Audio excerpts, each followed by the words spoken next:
ও মুসলমান, কাফেররা কেন আল্লাহ রব্বুল আলামিনের জান্নাতে যেতে পারবে না? আল্লাহ রব্বুল আলামিন কুরআনুল কারীমের ৪৭ নম্বর সূরা মুহাম্মাদের ১ম নম্বর আয়াতের ভিতরে আল্লাহ রব্বুল আলামিন জানিয়ে দিলেন, আল্লাযীনা কাফারু ওয়াসাদ্দু আন সাবিলিল্লাহি আদাল্লা আমালাহুম। আল্লাহু আকবার। আল্লাহ রব্বুল আলামিন জানিয়ে দিলেন, যারা কুফরি করবে এবং যারা আল্লাহ রব্বুল আলামিনের পথে বাধা দান করবে, আল্লাহ রব্বুল আলামিন তাদের সমস্ত আমলগুলোকে নষ্ট করে দেন। যারা আল্লাহর পথে যারা বাধা দেয়, এদের সমস্ত ভালো কাজগুলোকে আল্লাহ তাআলা নষ্ট করে দেয়। যদি ভালো কাজ নষ্ট হয়ে যায়, বলুন তো ওই ব্যক্তিটা জান্নাতি না জাহান্নামী? জাহান্নামী। আর কাফিরদের ব্যাপারে আল্লাহ রব্বুল আলামিন অভিসম্পাত করেছেন।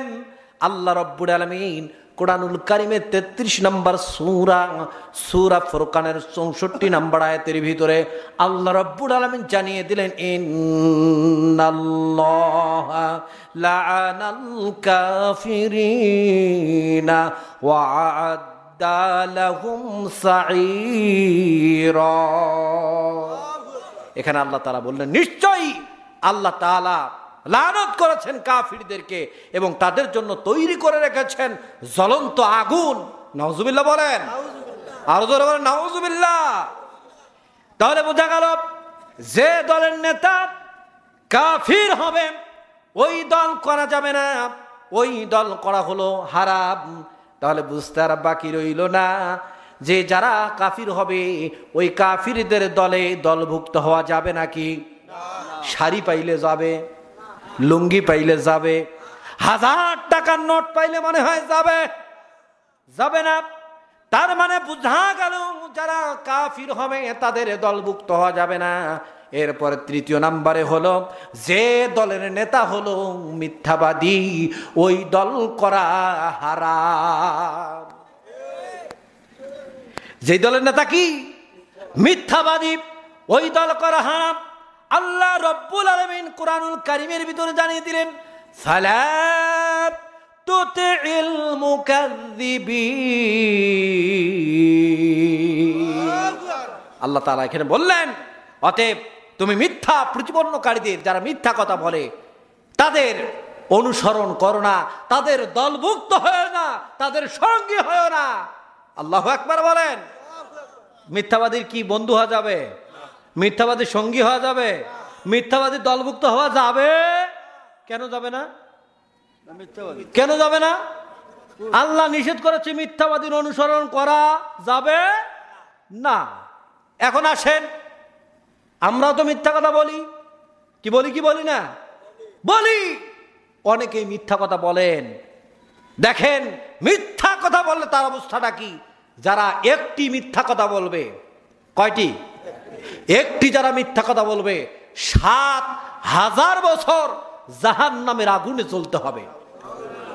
কয় হাজার বছর? ৭,০০০ বছর।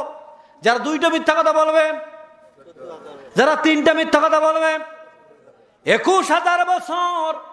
এরকম ভাবে যে যত বেশি মিথ্যা কথা বলবে তাদেরকে তত বেশি জাহান্নামের আগুনে জ্বলতে হবে। এরপরে যারা মিথ্যা কথা বলবে, মৃত্যুর পরে লোহার একটা খামটি দিয়া সোয়ালের গোস্তগুলো গর্দান পর্যন্ত নামিয়ে ফেলা হবে। এই গর্দানের গোস্তগুলো যখন, এই সোয়ালের গোস্তগুলো যখন গর্দান পর্যন্ত নামিয়ে ফেলা হবে, তখন অপর সোয়াল আবার লোহার খামটি দিয়া গর্দান পর্যন্ত নামানো শুরু করবে। এই সোয়াল স্বয়ংক্রিয়ভাবে আবার জয়েন্ট লাগবে।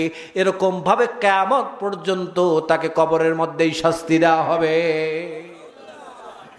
একবার চিন্তা করে দেখেন, শীতকাল আসলে পরে যখন আমাদের ঠোঁট ফেটে যায়, একটু ঝোল ঝোল বুঝেন তো, সরুয়া বুঝেন, সরুয়া, এই ঝোল যখন লাগে, ফাটা জায়গায় যখন লাগে, তখন কি জ্বলন শুরু হয়, এইটাই সহ্য করতে পারি না।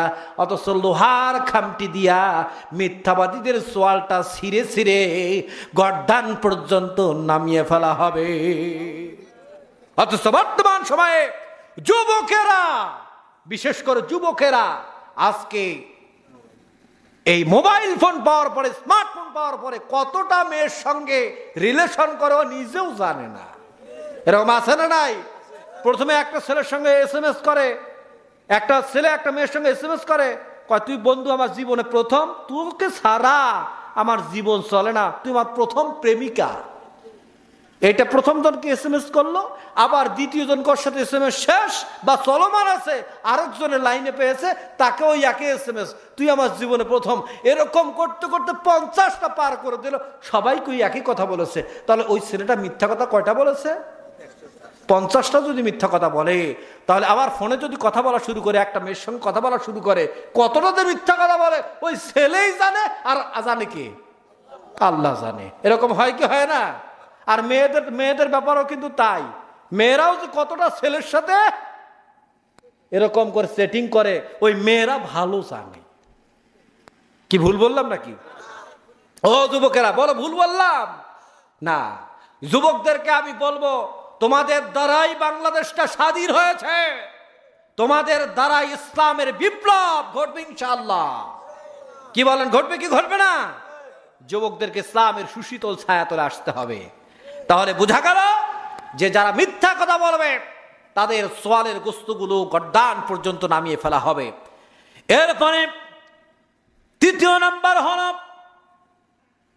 যারা আলেমদের ব্যাপারে মিথ্যা অপবাদ দেয়, যারা মিথ্যা প্রতিপন্ন করে, আল্লাহ রব্বুল আলামিন রাসূলের মাধ্যমে জানিয়ে দিয়েছেন তাদেরকে আল্লাহ রব্বুল আলামিন জাহান্নামের নর্দমার মধ্যে নিক্ষেপ করবে। জাহান্নামের নর্দমাটা কি বলেন? জাহান্নামের নর্দমাটা কি? আমাদের বাড়িতে নর্দমা কোনগুলোকে বোঝায়? আমাদের বাড়ির যত ময়লা আবর্জনা যে জায়গাটায় ফেলে দেই ওইটাকে বলা হয় নর্দমা। কথা বলেন ঠিক কিনা?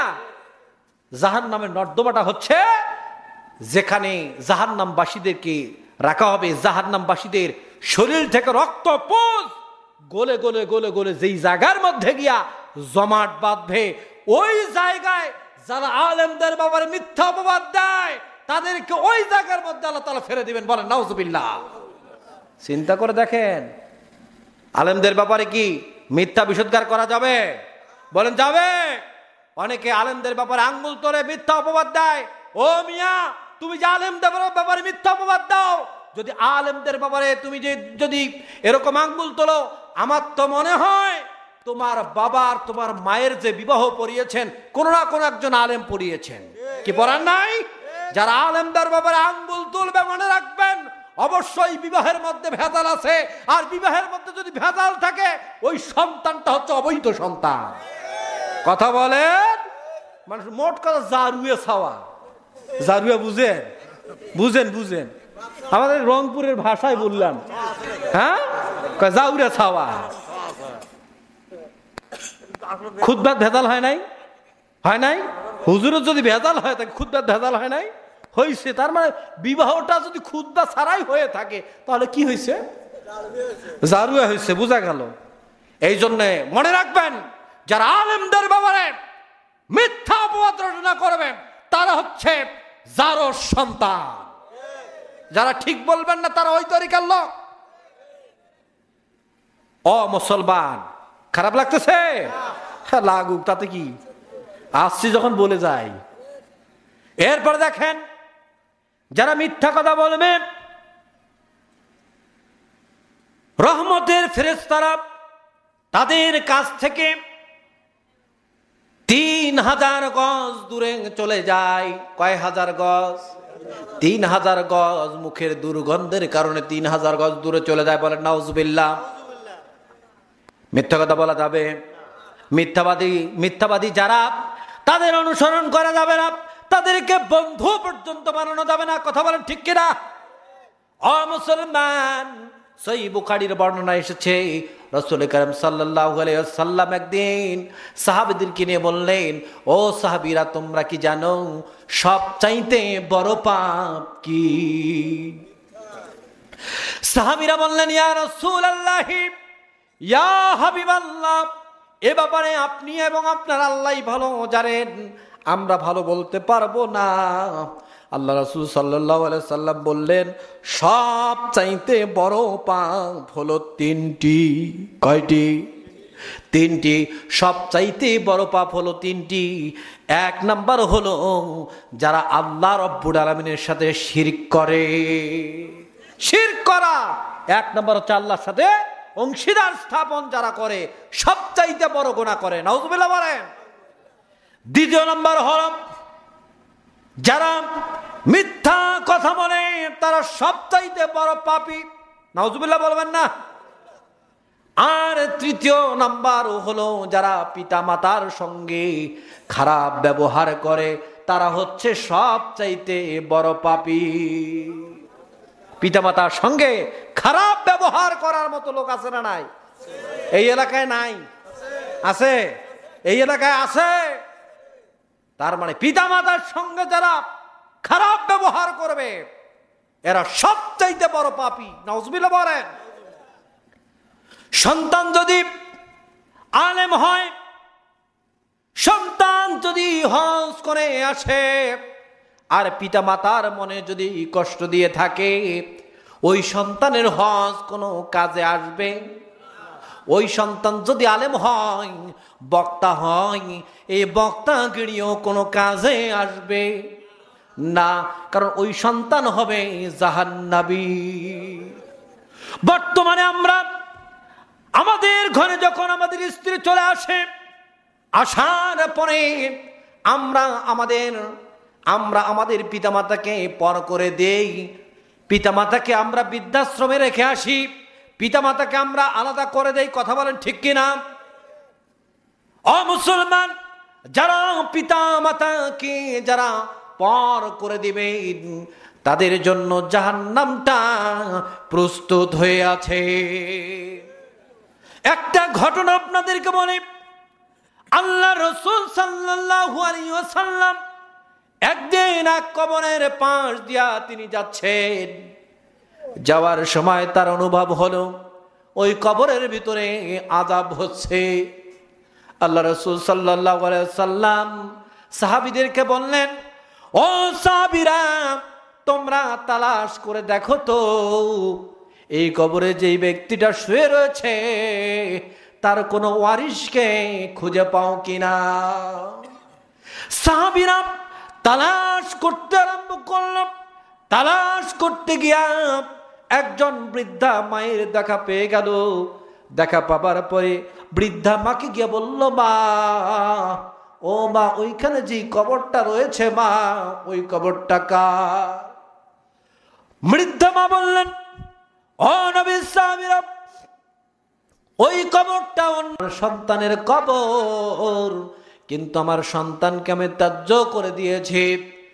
সাহাবীরা বুঝতে পারলাম কোনো একটা ঘটনা ঘটেছে যার কারণে মা তার সন্তানকে ত্যায্য করে দিয়েছে। এবার বৃদ্ধা মাকে বললেন, মা, নবীজি কবরের পাশে দাঁড়িয়ে রয়েছেন, আপনি আমাদের সঙ্গে চলুন। নবীজির কাছে যখন চলে আসলো, আসার পরে নবীজি জিজ্ঞাসা করলেন, মা, এই কবরটা কার? বৃদ্ধা মা বললেন, ইয়া রাসূলুল্লাহি, ইয়া হাবিবাল্লাহ, এই কবরটা অন্য কারো কবর নয়, এই কবরটা হলো আমার সন্তানের কবর।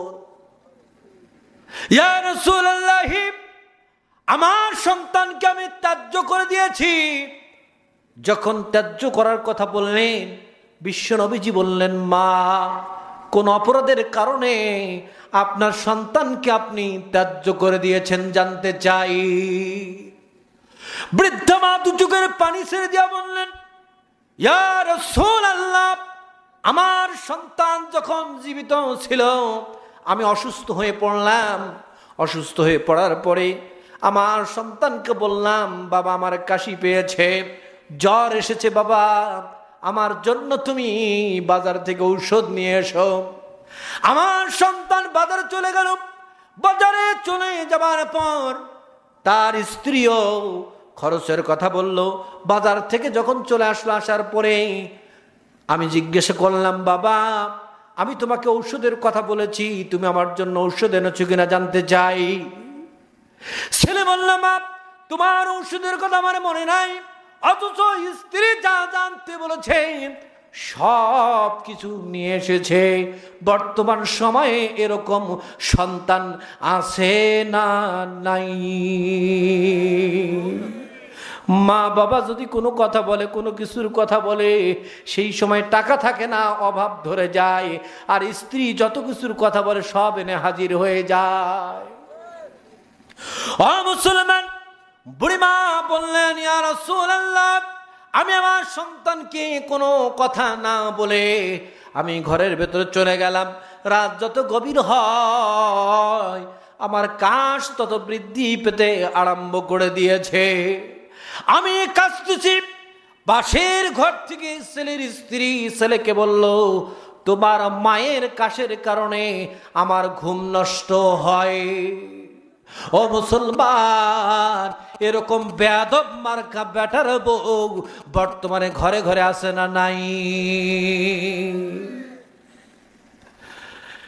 ওই সময়ও ছিল, এখনো আছে, ভবিষ্যতেও থাকবে। কথা বলেন ঠিক কিনা? এবার ছেলে ঘরের ভেতর থেকে বের হয়ে আসলো। আসার পরে তার মায়ের ঘরে চলে গেল। চলে যাবার পরে মাকে গিয়ে বলল, মা তোমার কাশির কারণে আমাদের ঘুম নষ্ট হচ্ছে, তোমার কাশ বন্ধ করো। অথচ একটাবার চিন্তা করলো না, ওই সন্তানটা যখন গর্ভে ছিল কত লাথি দিয়েছে, কত কষ্ট দিয়েছে। মা ঘুমাতে পারে নাই। মা দু চোখের পানি ছেড়ে দিয়া কষ্টগুলো সহ্য করেছে। যখন দুনিয়াতে সন্তান ভূমিষ্ঠ হয়েছে, প্রসাব করে দিয়েছে, ভিজা জায়গায় শুকনা কাপড় দিয়া সন্তানকে রেখেছে, অথবা শুকনা জায়গায় সন্তানকে রেখেছে, ভিজা জায়গায় জনম দুঃখিনী মা শুয়েছিল। এইটা একটাবার চিন্তা করল না সন্তান। রাত্রিবেলা যখন সন্তান কান্না শুরু করে দেয়, এই কান্না 1 ঘন্টাও থামে না। অথচ মা ঘরের মধ্যে একবার নেয়, কোলে তুলে নেয়, চুমু খায়, বাবা কাঁদিস না রে, বাবা কাঁদিস না। বাইরে যায়, বাইরে গিয়ে দোল দেয় আর বলে, বাবা কাঁদিস না রে, বাবা কি হয়েছে রে বাবা। আর আল্লাহকে ডেকে ডেকে বলে, আল্লাহ, ও আল্লাহ, তুমি আমার সন্তানটাকে ভালো করে দাও। মা কিন্তু বিরক্ত হয় নাই। কত মায়ের ঘুম আমরা নষ্ট করে দিয়েছি। অথচ মা যদি অসুস্থ হয়ে যায়, তখন আমরা কিন্তু মায়ের পাশে গিয়ে দাঁড়াই না। আমরা মায়ের পাশে গিয়ে দাঁড়াই না। মায়ের মাথায় পট্টি পর্যন্ত আমরা দেই না, পানি ঢেলে দেই না। অথচ মা আপনি অসুস্থ হয়ে যান, এখন অসুস্থ হয়ে যান, মা দেখবেন আপনার স্ত্রী ঘুমিয়ে পড়েছে, মা কিন্তু ঘুমাবে না। কি ঘুমায় নাকি? ঘুমায় না। বুড়িমা বললেন, ইয়া রাসূলুল্লাহ, ইয়া হাবিবাল্লাহ, আমার সন্তান আমাকে এসে বলছে, মা তোমার কাশ বন্ধ করো। আমি বললাম, বাবারে আমি কি ইচ্ছা করে কাশি নাকি? আমি তো ইচ্ছা করে কাশি দিচ্ছি না রে বাবা। সন্তান বলল, তুমি যেভাবে পারো তোমার কাশ বন্ধ করো। এই কথা বলে সন্তান তার ঘরে চলে গেল। আমি কাশ বন্ধ করার যত চেষ্টা করি, কাশি তত বেশি হচ্ছিল। তখন পাশের ঘর থেকে ছেলের স্ত্রী আঙ্গিনার মধ্যে বের হয়ে আসলো। বের হয়ে আসার পরে আমার সন্তানকে বলল, হয় তোমার মা এই বাড়িতে থাকবে, আর না হয় আমি থাকবো। সিদ্ধান্ত তোমাকে নিতে হবে। আমি এই চললাম বাবার বাড়ি। যখন এই কথা বললেন, বলার সাথে সাথেই সন্তানের উচিত ছিল, যা তোর বাবার বাড়ি তুই চলে যা। তোর যদি এতই খারাপ লাগে 1 তালাক, 2 তালাক, 3 তালাক দিয়ে বাবার বাড়িতে সাথে সাথে প্রেরণ করার দরকার ছিল, কথা বলেন ঠিক কিনা? কিন্তু সেইটা করে নাই। সেইটা না করে সন্তান ঘরের ভেতরে চলে আসলো। আসার পর আমাকে বলল, মা কাশ বন্ধ করো। আমি তখনও কাশতেছি।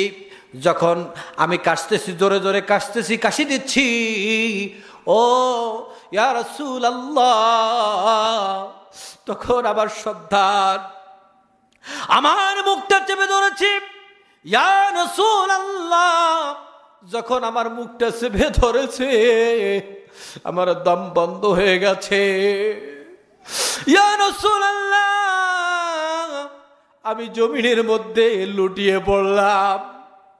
আমার সন্তান মনে করেছে আমি মৃত্যু বরণ করেছি।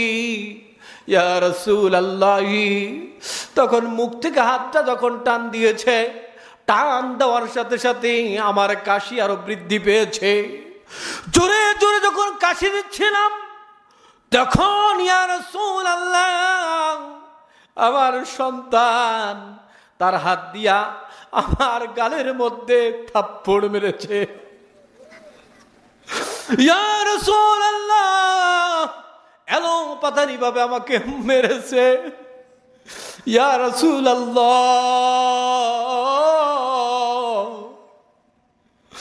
আমি দুনিয়ার কারো কাছে বিচার দিলাম না, আমি আল্লাহ রাব্বুল আলামিনকে ডেকে ডেকে বললাম, আল্লাহ,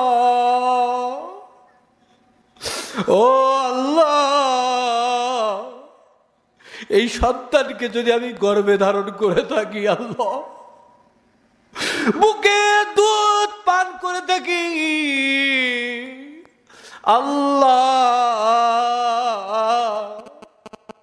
রব্বুল আলামিন, এই সন্তানের বিচার তুমি করো। ইয়া রাসূলুল্লাহ, দুনিয়ার কারো কাছে আমি বিচার দিলাম না, আল্লাহকে আমি বিচার দিলাম। তার কিছুদিন পরেই আমার সন্তান মৃত্যু বরণ করেছে। পিতামাতা বদদুয়া দিতে দেরি, কিন্তু আল্লাহ কবুল করতে দেরি করেন না। মায়ের বদদুয়া কবুল করে নিয়েছে আল্লাহ। ইয়া রাসূলুল্লাহ, আমার সন্তান মৃত্যুবরণ করার পরে পরেই আমার সন্তানের স্ত্রী বাড়ি ছেড়ে চলে গেল। আমি এই জনম দুঃখিনী মা, এই বাড়িতে আমি পড়ে রয়েছি। সেই দিনে আমি আমার সন্তানকে আমি ত্যায্য করে দিয়েছি। ইয়া রাসূলুল্লাহ, জনম দুঃখিনী মায়ের এই বক্তব্য যখন বিশ্ব নবীজি যখন শুনলেন, চোখ বেবে চোখের পানি দিয়া দাড়ি মোবারক ভিজে গিয়েছে। আল্লাহ রাসূল বলেন, কিভাবে পারে একজন সন্তান তার মাকে কষ্ট দিতে? কিভাবে পারে একজন সন্তান তার মাকে মারতে?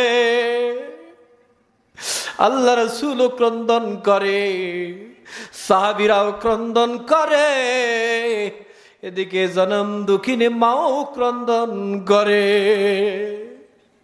আপনার আমার নবী হলো দয়ার নবী, মায়ার নবী। বিশ্ব নবী বললেন, মা, সন্তান তো ভুল করে ফেলেছে, মা মাফ করে দাও। জনম দুঃখিনী মা বললেন, ইয়া রাসূলুল্লাহ, আমি মাফ করতে পারবো না। যখন এরকম করে বললেন, নবীজি সাহাবীদেরকে বললেন, সাহাবীরা তোমরা কাঠ নিয়ে আসো, কোদাল নিয়ে আসো, লাশটা উত্তোলন করো। উত্তোলন করার পর এই লাশের উপর আগুন ধরিয়ে দাও। যখন এই কথা বলেছে, জনম দুঃখিনী মা আর স্থির থাকতে পারেন নাই। জনম দুঃখিনী মা বললেন, ইয়া রাসূলুল্লাহ, ইয়া হাবিবাল্লাহ, আমি মা আমার চোখের সামনে আমার সন্তানকে আপনি পুড়ে ফেলবেন, আমি মা হয়ে সহ্য করতে পারবো না। আল্লাহর কাছে দুটি হাত তুলে দিলেন। জনম দুঃখিনী মা দুটি হাত উত্তোলন করে দিয়া আল্লাহ রব্বুল আলামিনকে বললেন, রব্বুল আলামিন, আয় আল্লাহ তাআলা, আমি তোমার কাছে যে অভিযোগটা করেছিলাম, রব্বুল আলামিন আমার অভিযোগটা আমি প্রত্যাহার করলাম। আল্লাহ, তুমি আমার সন্তানকে মাফ করে দাও।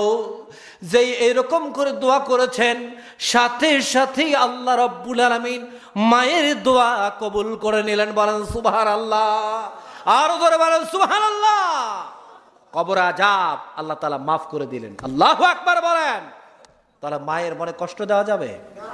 বাবার মনে কষ্ট দেওয়া যাবে? ও শোলমারির মুসলমানেরা, আমি একটা কথা বলি, বউ চলে গেলে বউ পাওয়া যায়, কিন্তু মা বাবা যদি মারা যায় আপনি পাবেন না। কি পাবেন নাকি? বউ যদি মারা যায় বউ পাওয়া যাবে, কিন্তু বাবা মা মারা গেলে কখনো বাবা মা পাওয়া যাবে না। এখন বউরা চিন্তা করছে, হুজুর আসি আজকে কি ওয়াজটাইরা করলো, আমাদের বিরুদ্ধে ওয়াজ করলো। না, শোনেন, আমি আপনাদেরকে বলি, আপনি কোথা থেকে এসেছেন? আপনাকে যেমন করে আপনার বাবা মা আপনাকে লালন পালন করেছে, আপনার স্বামীকেও তার বাবা মা সেইভাবে লালন পালন করেছে। চিন্তা করতে হবে। আজকে আপনি আপনি আপনি আজকে দেখবেন না আপনার শাশুড়িকে, কালকে আপনি যখন শাশুড়ি হবেন আপনার উপরও এরকম করবে। কথা বলেন ঠিক কিনা? দুনিয়াতে পরকালীন অবস্থা খারাপ আছে। তাহলে মহিলাদের ব্যাপারে ওয়াজ একটু করার দরকার আছে না নাই? আছে না নাই? শোনেন, মহিলাদের ব্যাপারে 6 প্রকারের নারী জাহান্নামী। নাউজুবিল্লাহ বলেন। আরো জোরে বলেন। আরো জোরে বলেন। ভোট কমছে নাকি? হ্যাঁ, শোনেন, কয় শ্রেণীর নারী জাহান্নামী? ও মা বোনেরা, একটু আলোচনা খুব মনোযোগ দিয়ে শোনেন। 1 নাম্বার, যে নারী রাস্তা দিয়া চলাফেরা করার সময় চুল খুঁড়ে চলাফেরা করবে, ওই নারীকে আল্লাহ রাব্বুল আলামিন চুলের উপর ভর করে রেখে তার মাথার মগজ ফুটন্ত পানির ন্যায় ফুটাতে থাকবে, জাহান্নামের উপর লটকায়া রাখবে। আরো জোরে বলেন। যারা নাউজুবিল্লাহ বলবেন না তাদের বউ মনে হয় এরকম। হ্যাঁ, তার মানে এরকম বউ আছে না নাই? আছে, আছে, বউ আছে, কিন্তু এরকম চুল খুলে চলাফেরা করে। আর আর আর ওই যে তার বন্ধু দেখছে, তার বউকে কয়, তোর বউটা কিন্তু হেভি রে, হেভি, একে মালে 1 পিস। কয় কি কয় না? কয় না? বেয়াদব। এ তো পাক্কা বেয়াদব স্বামী। যার বউ এরকম করে চলাফেরা করে তার গালে আগে থাপ্পড় দেওয়া দরকার। কথা বলেন ঠিক কিনা? তোমার বউ জনগণের সম্পদ বানাইতে বলছে আল্লাহ। হ্যাঁ, তোমার বউ তুমি দেখবা, অন্য কেউ দেখার কোনো পারমিশন নাই। তাহলে যে সকল নারী চুল খুলে চলাফেরা করবে, ওই সকল নারী জাহান্নামী, চুলের ওপর লটকায় রাখবে। বলেন নাউজুবিল্লাহ। ও মা বোন, আপনারা যারা চুলগুলা এরকম করে, আপনারা খুব সেরকম করে আপনারা যখন ইয়ে করেন, কি জানি বকা ছাটনি না কি ছাটনি এগুলো আছে, এরকম করে দেয়, দেয় না? দেয় না? না দেয়? এরকম দেয়, বক্স ছাটনি দেয়, কি কি কি বড় ওদের স্টাইল। আবার এরকম করে সাইড দিয়ে আবার ঝুলাইয়া দেয়, কান নিচ দিয়ে আবার সামন দিয়ে এই পাশে দেয়। এরকম হয় না? না হয়? কারণ আপনারা বলতে পারেন, হুজুর আপনি দেখলেন কেমনে? আরে ওরা দেখাইছি জন্য তো দেখছি, চোখ বন্ধ করি তো রাস্তা দিয়ে চলাফেরা করি নাই। কি করছে নাকি? বলেন করছি। ওদের কারণে আমাদেরও গুনাহ হয়। কথা বলেন ঠিক কিনা? এই জন্য এই স্টাইল, এই চুল যারা দেখাবেন মা বোন, প্রস্তুতি নিয়ে থাকেন, জাহান্নামে লটকায় রাখবে তোমাদেরকে। এটা 1 নাম্বারের নারী। 2 নাম্বারের নারী, যে নারী স্বামীর সাথে তর্ক করে। এই এলাকায় স্বামীর সাথে তর্ক করা ইয়া নারী নাই। কি বলেন? আছে? সর্বনাশ। হ্যাঁ, ওরে আল্লাহ, সবখানে তাদের অবস্থাটা কি শোনেন? যে সকল নারী স্বামীর সঙ্গে তর্ক করে এবং অসম্মান করে, আল্লাহ তাআলা ওই নারীকে জিহ্বাটা বের করে জাহান্নামের উপর লটকায় রাখবে। আরো জোরে বলেন, আরো জোরে বলেন। তাহলে স্বামীর সাথে তর্ক করে যে নারী, সুফিগিরি করিয়া কোনো লাভ নাই। অনেক নারী দেখা যায় স্বামীর সাথে তর্ক বিতর্ক করে, আবার ইসলামী আন্দোলনের কর্মী, এরকম আছে না নাই? খবরদার, ইসলামী আন্দোলন করবেন ভালো কথা, কিন্তু পাশাপাশি স্বামীকে আপনাকে সন্তুষ্ট রাখতে হবে। কোন স্বামী যদি তার স্ত্রীর ব্যাপারে বলে আমার স্ত্রীটা ভালো, ওই স্ত্রী জান্নাতি, এই জোরে বলেন না জন্য স্ত্রীরা তর্ক করে। আরো জোরে বলেন সুবহানাল্লাহ। তাহলে যে স্বামী তার স্ত্রীর ব্যাপারে বলবে তার স্ত্রী ভালো, ওই স্ত্রী জান্নাতি। আবার কোন স্ত্রী যদি স্বামীর ব্যাপারে বলে আমার স্বামীটা ভালো, আল্লাহকে বলে আল্লাহ আমার স্বামীটা ভালো, আল্লাহ আমার মন জয় করেছে, আল্লাহ আমাদের রব্বুল আমিন দাম্পত্য জীবনটা সুখময় হয়েছে, আল্লাহ আমার স্বামীটাকে তুমি জান্নাতি হিসাবে কবুল করে নাও, সাথে সাথে ওই স্ত্রীর দোয়া কবুল। সুবহানাল্লাহ বলেন। এমনি বলবে? হ্যাঁ, গিয়ে যদি যা শুরু করে দেন স্ত্রীর জন্য কিছু, এই কথাটা কি আর এমনি বলবে? আপনি যদি স্ত্রীর জন্য কিছু নিয়ে যান, স্ত্রীকে মহব্বত করে কিছু নিয়ে যান। এখনকার যুবকেরা যারা নতুন বিয়ে করে, এদের তো বান্ধবীর অভাব নাই, বউকে কিছু খাওয়ায় না, গার্লফ্রেন্ডকে নিয়ে গিয়ে খাওয়ায়, বেশি বেশি হোটেলে নিয়ে যায়, অমুক জায়গায় নিয়ে যায়, তমুক জায়গায় নিয়ে যায়, পার্কে নিয়ে যায় খাওয়ায়। এরকম যুবক আছে না? রাহাই আছে। তো তার কারণে এইরকম অবস্থাটা হয়। বউকে খাওয়াবেন, যে টাকা আপনার গার্লফ্রেন্ডকে খাওয়াচ্ছেন ওই টাকা বউকে খাওয়ান, বউকে পার্কে নিয়ে যান, বউকে আপনি ঘুরতে নিয়ে যান। তার মানে বেপর্দা ভাবে নয়, কিন্তু আপনি পর্দার মধ্যে থেকে আপনার মানে স্ত্রীকে যে কোনো জায়গায় আপনি নিয়ে যেতে পারেন।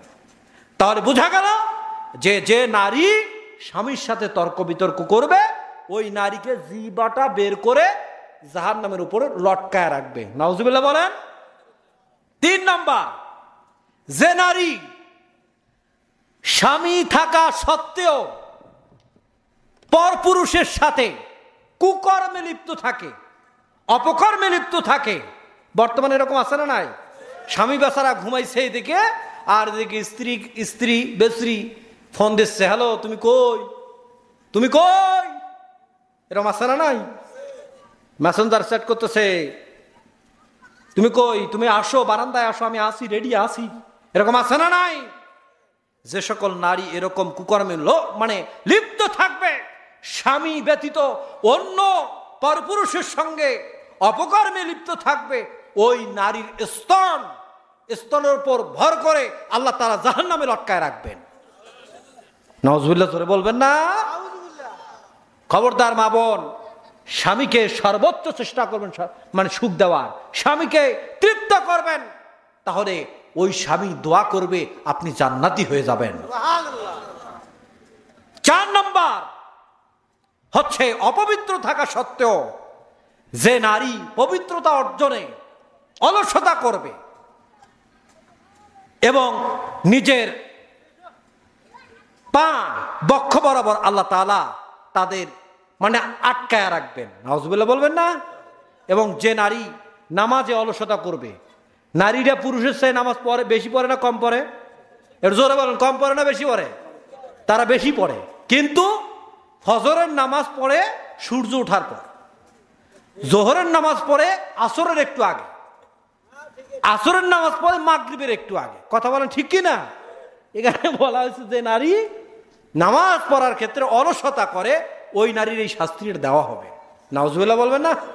পুরুষের মনে হয় দেরি করে পড়লেও চলবে মনে হয়, হ্যাঁ? পুরুষের চলবে না? তার মানে সবাইকে ওয়াক্ত মতো নামাজ পড়তে হবে। কথা বলেন ঠিক কিনা? 5 নাম্বার, যে নারী হিংসা করে এবং গীবত করে, তাদের চেহারাটা হবে শূকরের মতো এবং শরীরটা গাধার মতো হবে, অসংখ্য সাপ বিচ্ছু দ্বারা তাদেরকে পরিবেষ্টিত করে রাখা হবে। নাউজুবিল্লাহ বলেন। তাহলে হিংসা করে নারীরা, কিন্তু হিংসা করে।